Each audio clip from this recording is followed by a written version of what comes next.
back to my film and TV channel. I hope you're all staying safe and well. We're going over to Disney Plus today, yes, for one of the shows that's currently showing. Unusual one for Disney, unusual one for the USA, but this is a US-British combination. So we're going to have a look at something called The Full Monty. Please, if you're new to the channel, push that subscribe button, push the bell notifications. Great to have you on board. Everything film and TV, reviews like this, information, blogs, lots of different things. Great to have you on board. If you give us press that little like button, guys, not particularly for the film, if you don't like it, just for me making this effort. Just if you're with me for the next 7 or 8 minutes or so, please give that thumbs up a push. Make an old film and TV watcher very happy. Right, The Full Monty has 8 episodes, yes, 50 minutes approximately. It's classed as comedy drama. Okay, a follow-up, of course, to the 1997 film of the same name. That currently sits at 7.2 out of 10 on Internet Movie Database. It was of its time. Is this series of its time? Possibly not. It premiered on 14th of June 2023 on FX on Hulu in the United States and is currently being pushed and promoted on Disney Plus internationally. It stars a lot of guys coming back to reprise their old roles, a little bit older. Any wiser? Probably not.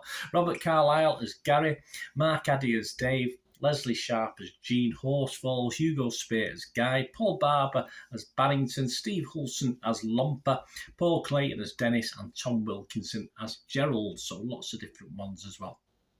Some younger actors, which I'm not going to name because I wasn't overly impressed.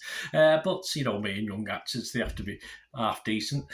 What's it about? Well, it's the original band of brothers as they navigate Sheffield and its crumbling healthcare, education and employment sectors. Yes, not a lot's changed. Exploring the brighter, sillier and more humane way forward where communal effort can still triumph over adversity. Perhaps doesn't say what it's does on the tin there when you watch it. As far as the public is concerned, they reasonably like it. Rotten Tomatoes audience, 72% positivity, so that's good. Internet Movie Database, I think this will drop slightly, but it's 6.9 out of 10, so that's not a bad score. Over 1,000 scores and reviews have been left. Rotten Tomatoes, although it's got a 67% positivity, it's only coming out at 5.7 out of 10 with the critics, so that's based on 28 critics. The consensus of the site says The Full Monty threatens to reveal the Emperor has no clothes in a silver screen transition that yields mostly diminishing returns, although there's still pleasures to be had in the company of these hard Scrabble chums. That's one word for them. Metacritic, the other site we'll look at, give this an average at 58 out of 100, so very similar based on 19 critics' reviews. 7 positive, 11 mixed, and 1 negative, so not too bad. And it scored anywhere between 25 and 80 out of 100.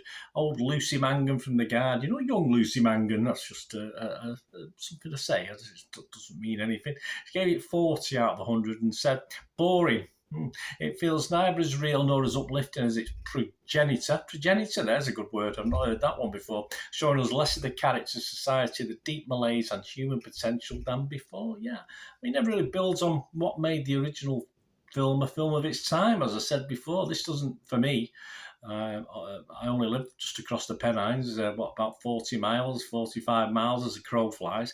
It just doesn't feel like 2023 to me. I'm not live anywhere posh or anything like that, very working class as these guys are. I just didn't have that sort of feel. I think sort of how America feels it should be in these sort of areas, but it didn't feel quite right all the time for me.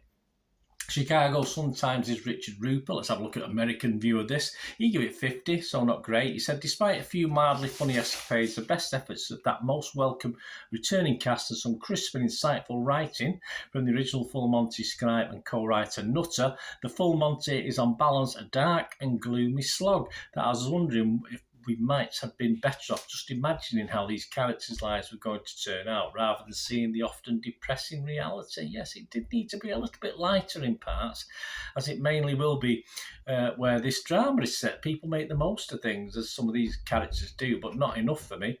Otherwise, it does get touched upon in the series, suicide, but otherwise we'd all be topping ourselves based on what we're seeing on this sort of 8-episodic version of Sheffield, or a working class town, if you like.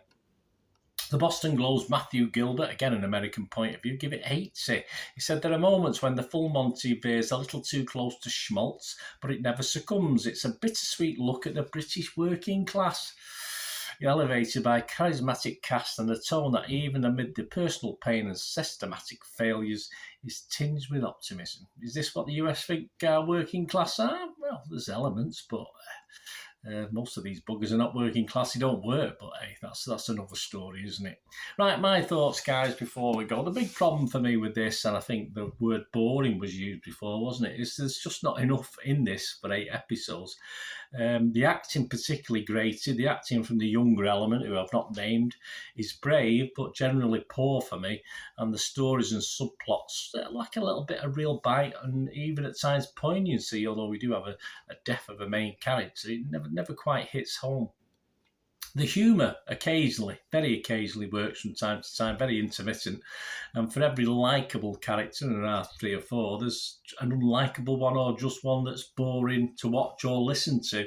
But sentimentality kicked in for me, and full credit for the effort. It's not something, I binge watched this over an evening and a morning. So yeah, it's more a watch one every now and then. It's not really bingeability, I don't think. I think that's why I got a little bit more bored than perhaps I would have done normally.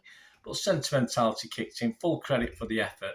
Although, as I said, it never really had a real 2023 feel to it. I think it's been done for an American audience and what they want the British working class to look like. Cheeky chappy Robert Carlyle sort of carries it, though his daughter, for me, again, one of the younger actors, becomes annoying very quickly.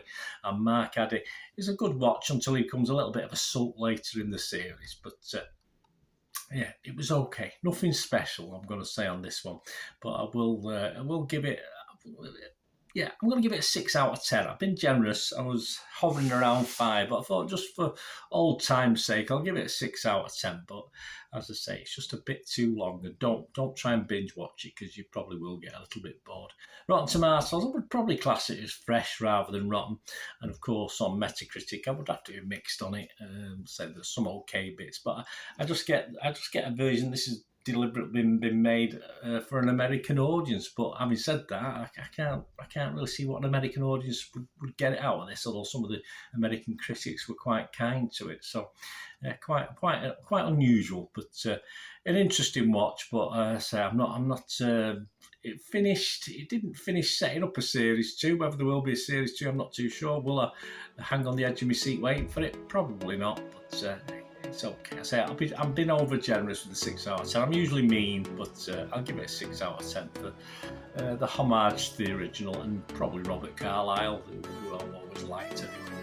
Thanks for watching, guys. Let me know what you think. Great to hear from you. Till we meet again, that's one thing, don't I? Please stay safe, everyone. Bye for now.